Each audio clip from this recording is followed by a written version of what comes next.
We have had the privilege of having Bertie as a case study before on a different topic, but I can tell you that his story is so inspirational.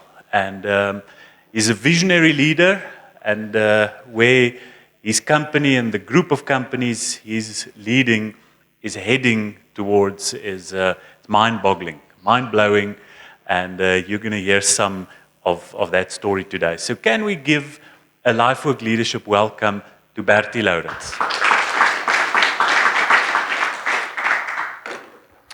So Bertie, if we can start, I know it's not too long ago for you, but those first 25 years of your life.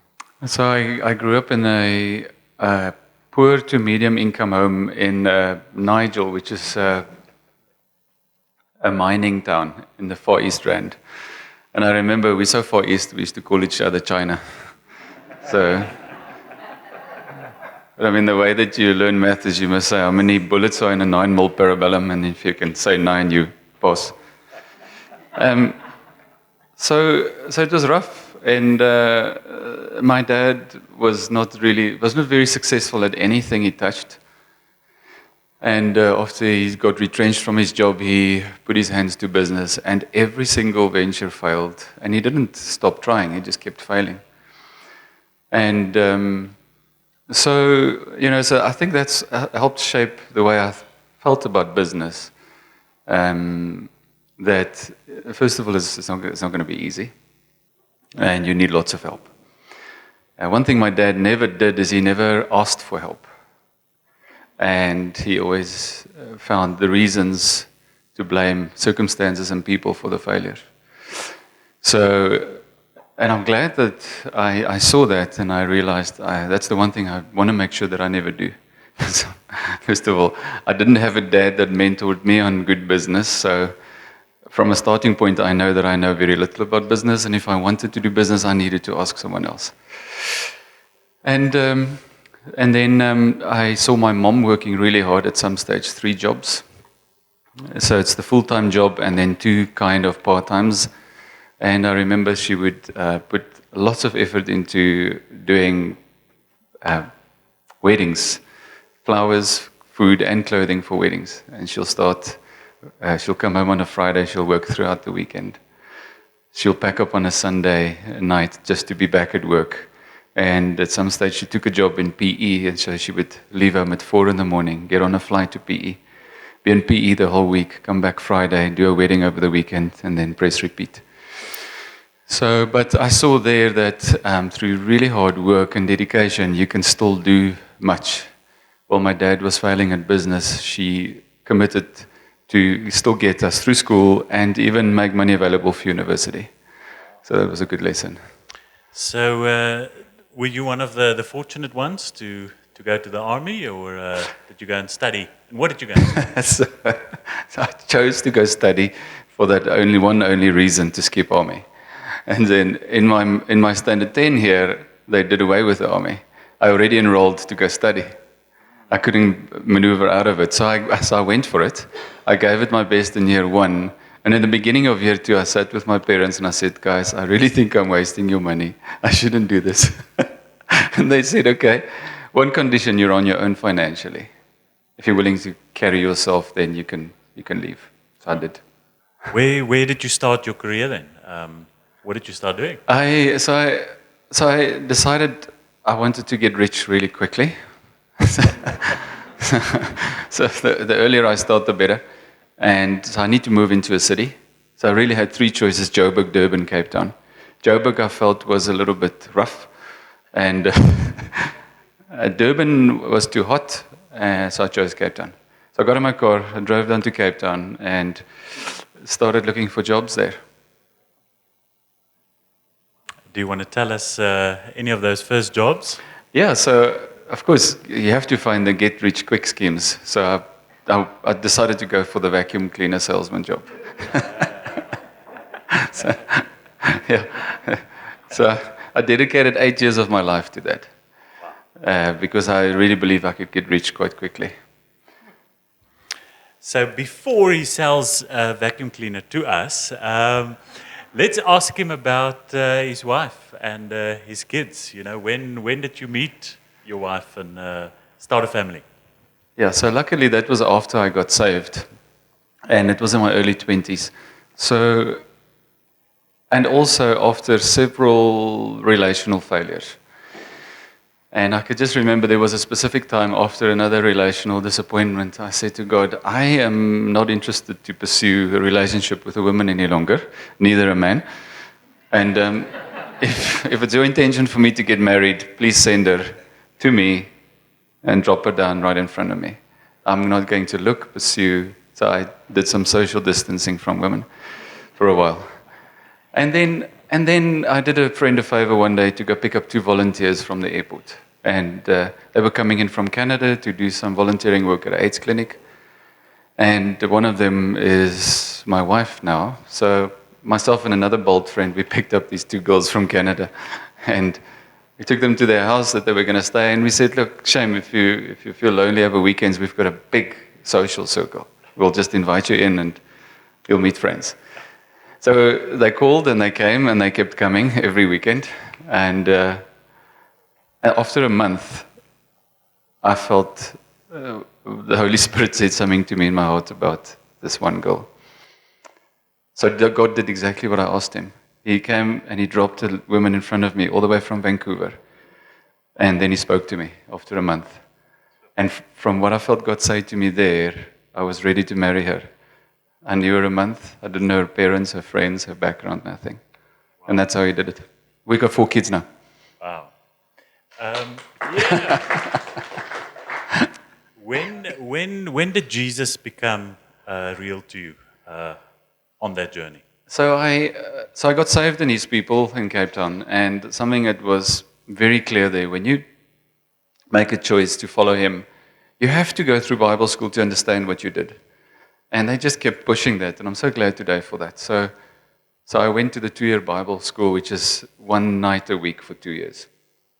And during those 2 years, I really got saved. I remember I responded to the gospel that was preached. I knew I was a sinner and I needed help, and I responded. But when I walked away from the church on that day, I felt no different.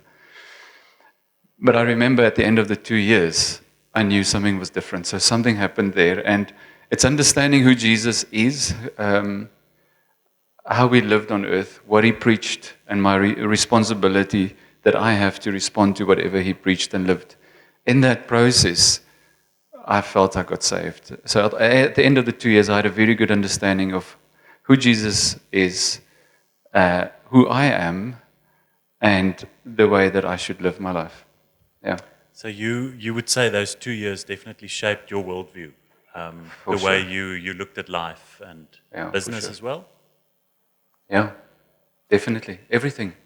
So you mentioned something about mentorship, which you didn't have the privilege of maybe having your father be a business mentor to you. Now I happen to know that you had quite a prominent business person, business leader, well known in South Africa, act as your mentor. Do you want to tell us a little bit about that journey? So he launched a book in Cape Town, and one of the guys I sold a vacuum cleaner to, he runs this restaurant in Constantia Village, and somehow he liked me. So he invited me to come to the book launch. And so I bought his book and I asked him for his email address. So he said, what do you want to do with that? He was chairman of a 60 billion rand organization. So I said, I'm going to be a businessman one day and I need help. And I was still selling vacuum cleaners. So he said, well, don't email me, come see me. And he gave me his detail of his PA. I called her 6 months later. She said to me, Bertie, I've been waiting for 6 months. What took you so long? So something happened in that moment. He went back to the office and said, would you expect this call from this young man? And he spent a good amount of time with me in the beginning to find out what my motives were. And at some stage in the meeting, something changed. And he said, look, I'll help you. And the only condition is, you do what I tell you, you can keep coming back as long as you want, as many times as you want. And the moment you do your own thing, then don't come back, then you don't need me anymore. So it was a pretty easy deal for me to take. And I just did that. Are we allowed to say Yes, who sure. that was? So Raymond Ackerman. So he was a good 75 at that stage, and so I asked him some years later. So why did you do that? And he said, I saw a little bit of myself in you, and somebody helped me along the way, and I want to return the favor, pay it forward. Yeah. Huh? Yeah. Incredible. Is there maybe one of those significant lessons you learned from him, which you can share with us? Yes. Try and do for others what they can never repay you for. That's true generosity. And what that did for me, it helped me question my motive whenever I do something for someone. Because there's always a hidden motive. It's lurking in corners that you don't know exist. And if you don't have the discipline to question your own motives, then selfish motives do take over. Wow. Do you believe that we can work for God in the business world? Previous topic, one of our previous sessions we addressed was calling. But do you believe that you're called to the business world or the marketplace? And if so, how? Why? I think all of us are created with a very special skill set. Okay? And the skill set is the combination of skills. And then we have a second portion of something, and that's the passion we have for things. So typically when we go to work at doing the things we're passionate about, it's typically the things we're first of all good at, and secondly the things we enjoy doing. So I found that if I find the things I'm good at and passionate about, it's typically within my skill set. I get most results playing in those areas. And all I need to just do is make sure that God gets the glory, because some things I can do well because I'm gifted with it, and other things I can do well because I acquired the skill. And at some stage I made a list for myself. What are the things that I believe I'm good at that I got given as a gift, and what are the things that I acquired as a skill?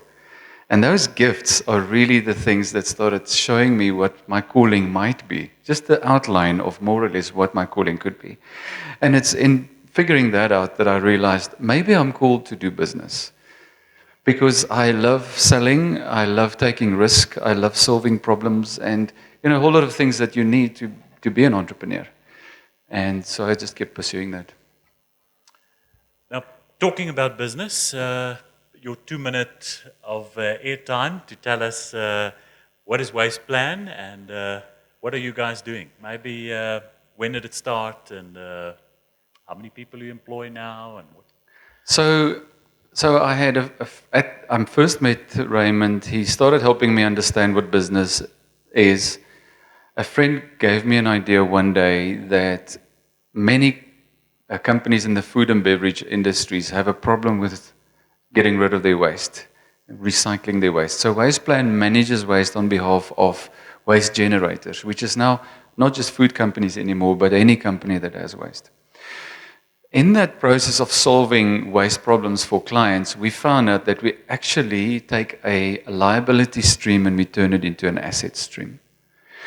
When waste is all mixed together, you have to dispose of it. It costs you money, and increasing at landfill increasing rates, which is 10% and above per year. Transport and labor costs increases. So the increased rate of the net cost of managing waste is really growing quite quickly.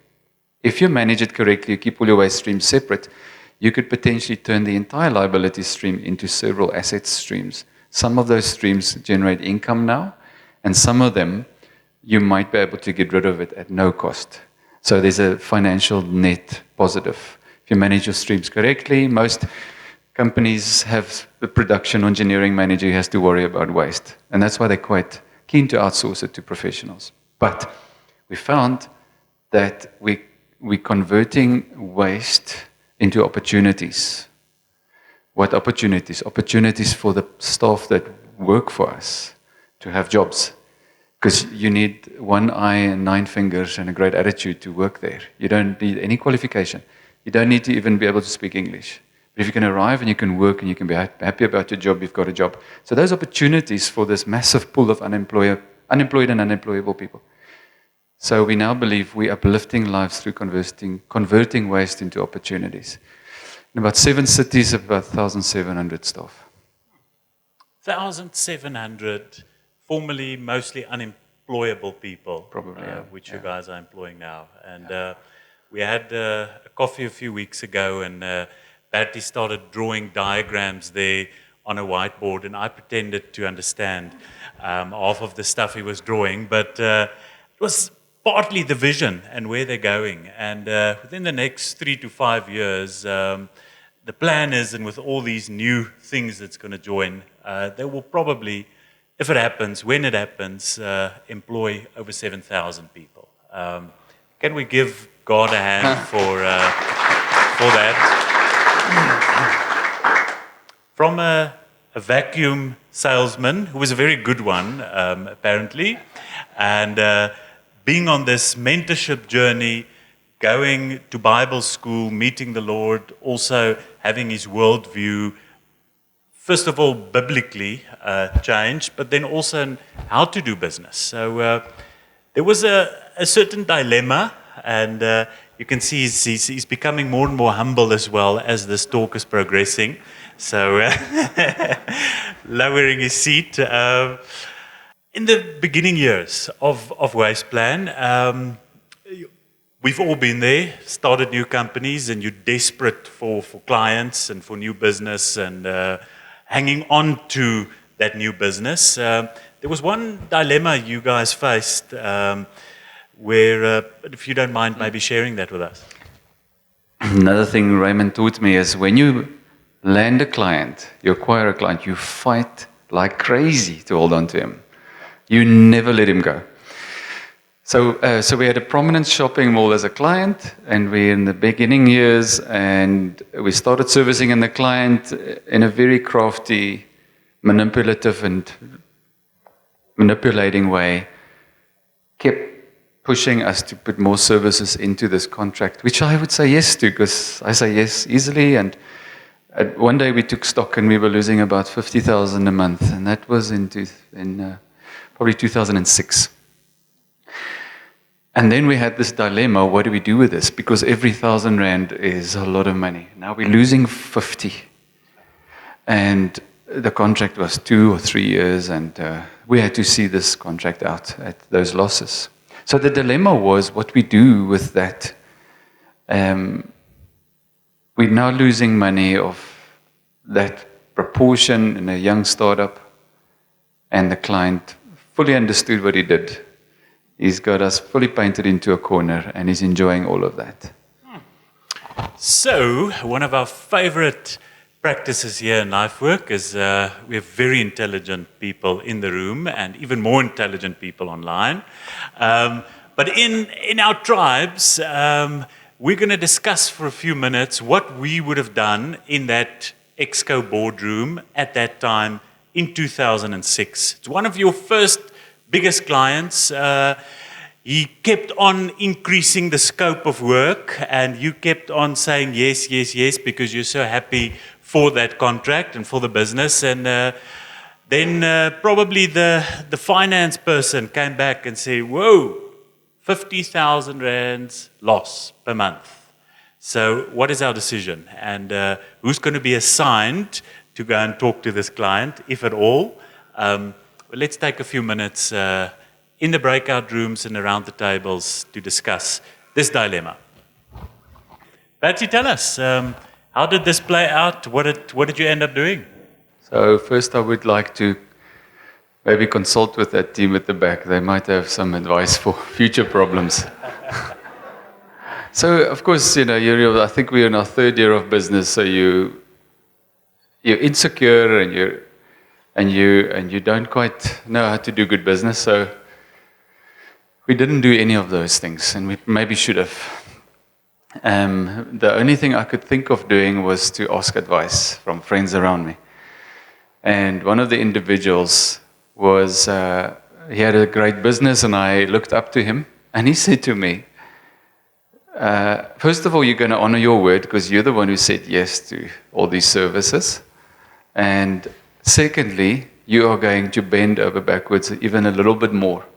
You're going to still give this client a little bit more. We've already had the chats with the client and he knew where we stood. But he was still willing to hold us to that and enjoy the benefit. So we knew we were not going to negotiate out of this. So my friend said, stick to your word, give him a little bit more, run out the full length of this contract and make him so dependent on you, so that when they advertise for the work again, you price in all your losses in your next round and you make all that money back. And then we did what you said, is use this brand and go sell yourself out of the hole using that credibility. So we did that. And it all turned out fine. So we just kept selling. We pushed that brand forward. We sell the living daylights out of it. Got lots of more contracts. Bent over backwards. Tried to install more equipment onto site that he didn't ask for. And then he gets so used to that. And then by the time the contract runs out, you just price for the service as it is at that point, and then just build a little bit of the losses back in your profits. And we won it back, and we made all the money back again.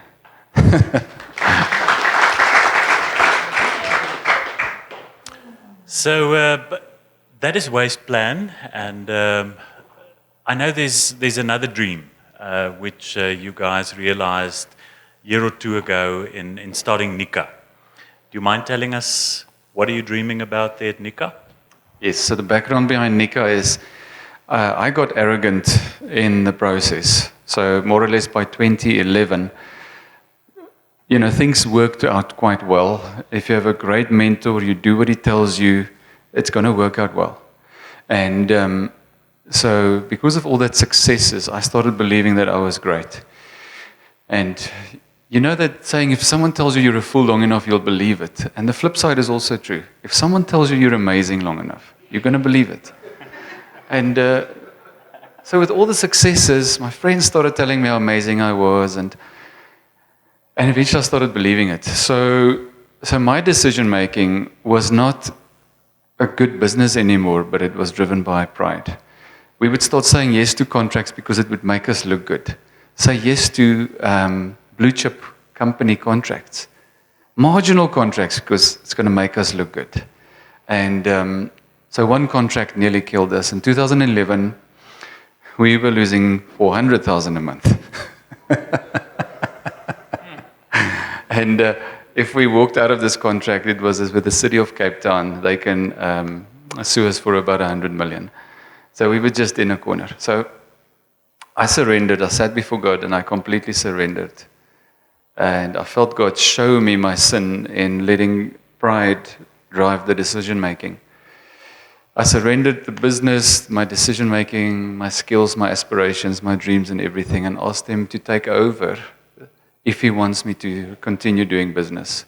A couple of months later, our legal team and the city's legal team came to a compromise and we started making money again. It was a miracle. It really was a miracle. It took me a year. I couldn't do it. After 3 months after praying, surrender, God did it. And that was 2012. And then in 2013, I felt God say to me, He wants me to start giving things away. I said, God, we're still in debt. We're still technically insolvent. And I felt God say, no, you've got shares to give away. So I went on the journey to try and give shares to God. I met Fransjo van Niekerk at the end of that year. He showed me how they did it in Mogon. And then him and his team helped us create a structure like Mogon. And the intention behind the structure was I wanted God as a shareholder, a rightful shareholder in our business. So I had to create a legal structure that the registrar of companies would recognize legally. So we formed a non-profit company called Nika, and the founding documents of this company says it exists for the kingdom of Jesus, and the way we would live out this calling is in a few certain things, which is really just the advice we got from Mogan. And then in that process, so I donated shares, and in that process we started asking God, what do you want to do with Nika? Is it going to be just a shareholding company and it's going to receive dividends, and then what? We felt God say, start with addressing poverty in South Africa through education. So we started investigating the current condition of the education landscape, the public schooling system, and it's mind-blowing. 8% of grade ones, 8% of them will reach grade 12 and pass with a 50% or higher. The other 92% either fall out along the way or they pass with 30%. So only 8% of the kids that get out of grade 12 can make a meaningful contribution to this economy and can build a financially sustainable household. The 92% are going to be poor. And so we just said, that's the crisis in front of us, and let's get going. And so now we're trying to help the system. Yeah, I know, it's incredible. So if you guys, can give them a hand. So if you want to get involved or learn more what these guys are doing with Nika, get in touch and see if you can maybe take hands. And I think we definitely salute you guys for what you're doing and being front runners in that. And this is a business here in Pretoria. They have a national presence in all the major cities around the country, but they're doing it, number one, to make a difference and work on that sustainability. So as we're talking about worldview today, and you've already mentioned a few things that shaped your worldview as well. On the one hand, looking at life and looking at the way you do business. Were there maybe a few other things that shaped your worldview, or maybe your outlook on life that you can share with us? In 2013, my GP showed me I've got prostate cancer. 2013, and then I had to go for tests. And when I left the doctor's room, my world fell apart, and I realized I could be dead in 6 months or 3 months or a couple of years. And the only thing I could see in front of me was my wife and my kids. And God had to do something significant in me that I kept on saying with my words, family first, and my actions didn't demonstrate. So I had to make a new commitment to God that I will honor Him first. I will seek Him every day of my life. I will apply radical obedience to what I believe He tells me. And then I'll honor my family with my time and with my words. And whatever spare time I have left, I will do business with that. And that happened in 2013. So, sorry, don't you just want to mention those three things again? I will honor Him. I will seek Him first every day. I will obey, like reckless obedience, whatever I believe He tells me, and I will honor my family with my time and with my words. And, in a growing business, the opposite happens. You go to work early. You go to work a little bit earlier at times. You stay a little bit longer. You answer another call, another email, another document. You don't honor God with your time. You don't honor your family with your time. And so that has shaped radically the way I looked at life. And I wanted to understand, what does obedience look like? What does seeking God look like? And I found in Romans 8, God said, and I think in verse 19, that the earth is subject to corruption, and it's crying out for the sons of God to reveal themselves and to rescue the creation into a glorious liberty. So a couple of things. The creation is wrapped up in corruption at the moment. He's waiting for the sons of God to reveal themselves. Stand up. Reveal yourself through your actions, so that the creation could be put into glorious liberty. Glorious liberty is freedom that gives Him glory. And so I started going to work with that. Whatever I put my hands to today, who gets the glory? And if I didn't seek God this morning, how would I know what He asks of me today? So those are very deep issues. So Bill Gates is worth $100 billion.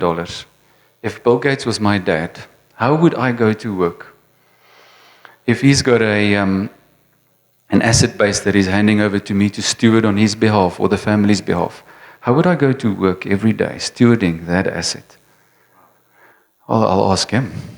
And every now and then I'll check back with him. Now, our Father and His creation, this asset that our Father created generates $80 trillion a year in revenue. Now, if you have a house and you rent it out and it gives you a revenue of, say, 20,000 a month, the house is worth, say, 3 million rand. So if this asset base generates $80 trillion, what is the asset worth? And this asset base is my inheritance, and my Father wants me, as a fellow son, to stand up, to steward this asset on His behalf in a way that gives Him glory, that gives liberty. That's a big responsibility.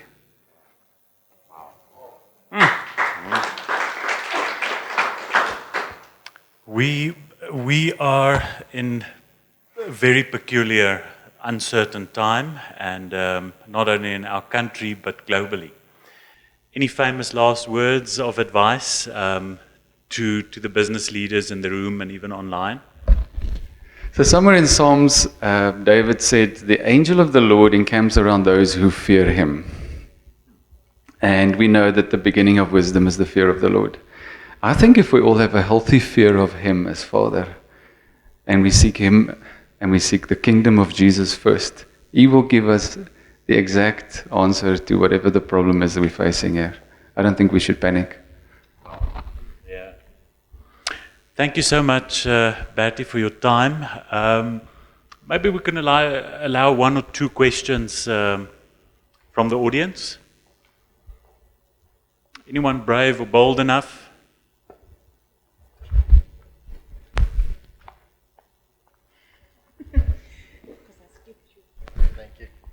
Bertie, so your 4 principles is seeking first, reckless obedience, honor family with time and words, and then what time's left you do work.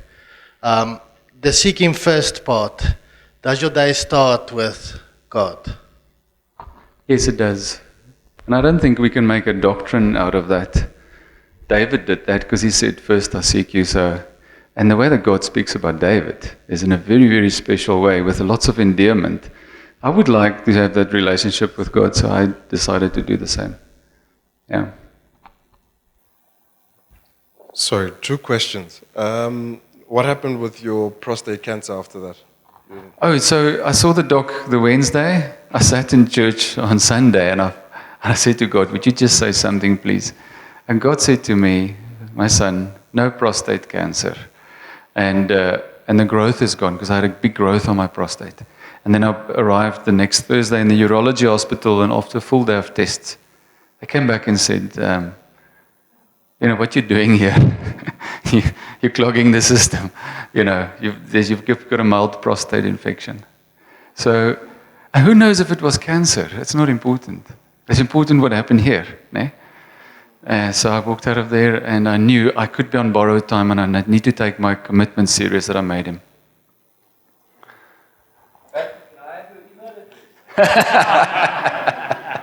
Come see me. My question is just out of a startup point of view. We taught you that you literally have to, you really have to go above and beyond, especially when you're starting up, and really burn a midnight oil. And I'm really trying hard to. I've got this saying. I spend my mornings with God before I hit the ground. But to get that balance, like you said now, like what your principles are currently, out of a start-off point, it becomes difficult, or for me it does. And that's the very reason why you need it, because you need to hear from the Holy Spirit daily. Every decision you take, it's got bigger consequences in the beginning years than in the later years. So the more time you spend with Him, the more wisdom you get, the better decisions you make. And somehow it turns out. It works out. I can't explain how it works out. There's rhythms of God. He created rhythms. Have a rest every 7th day. have a rest every 7th year. Don't farm the land every 7 years, and those kind of things. So I've worked 7 days a week, and then at some stage I stopped working 7 days a week, and I can do better now that I started having a rest on the 7th day. Now I'm taking off every 7th week, because every 7th week over a 7-year period creates 52 weeks. So that way I get 1 year off every 7 years. So every 8th week when I come back to work, it feels like I'm starting January again, physically, emotionally, spiritually. I'm ahead of the game all the time. Why? Because I started following the rhythms that God put in place. I can't explain it. He knew what He did when He said, do this. So I just do that. Can we give a hand of appreciation to Bertie?